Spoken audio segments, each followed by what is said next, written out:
Pastor Andrew and I are sitting here in the library at Church of the Servant. And I don't know how many of you have picked up this book in the library, Dietrich Bonhoeffer's Life Together, but it begins with this psalm, Psalm 133, verse 1. Behold how good and pleasant it is for brethren to dwell together in unity.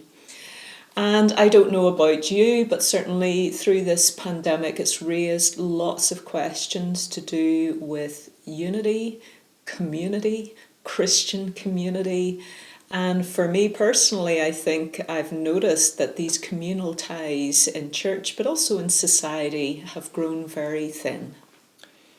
Yeah, we're at a pivotal moment in our culture for the church in America. And there's a lot being unearthed, a lot of brokenness that's being held up, and deconstruction that's happening. And a lot of that's really important work. But we're also left wondering, what's left? What does it mean to be the church? I think of something Leslie Newbegin said. He wondered, how is the gospel plausible to the world? And his argument is that it's the local congregation. It's the local congregation that actually makes the gospel of Jesus plausible to the wider world. And so we need to recover, what does it look like for us as a local congregation to really make the gospel plausible to our neighbors? That's right. So that's why we're inviting you into some readings, some discussion, conversations together, all surrounding this book, Life Together.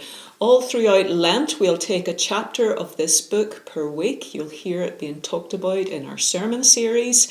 Then after the worship services during our adult education hour, we'll be discussing these chapters further. We'll invite you to join some small group discussions midweek, or maybe your household can pick up this book during Lent and look at it and discuss together. And Bonhoeffer seems just like the right person to help us live in this moment.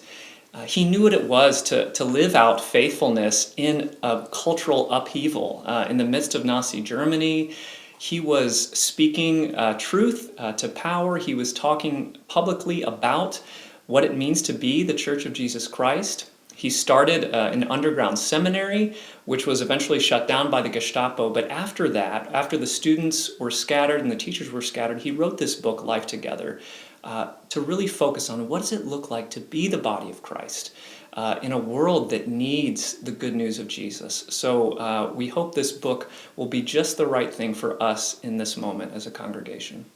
We might not be able to answer all the questions about how can we live as Christians in a community well together and be plausible witnesses, but hopefully by committing to read this book together, we can make a start to begin to explore some of these deep issues about obedience, accountability, and discipleship, and discover more about God and each other.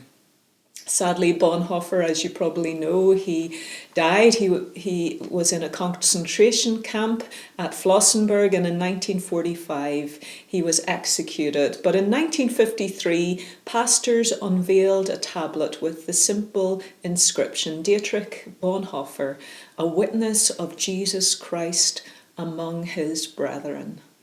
So we invite you to join with us in this series of Life Together in Lent. Perhaps as we read, discuss, pray together, we might have greater clarity on what it means to be a witness for Jesus Christ among others.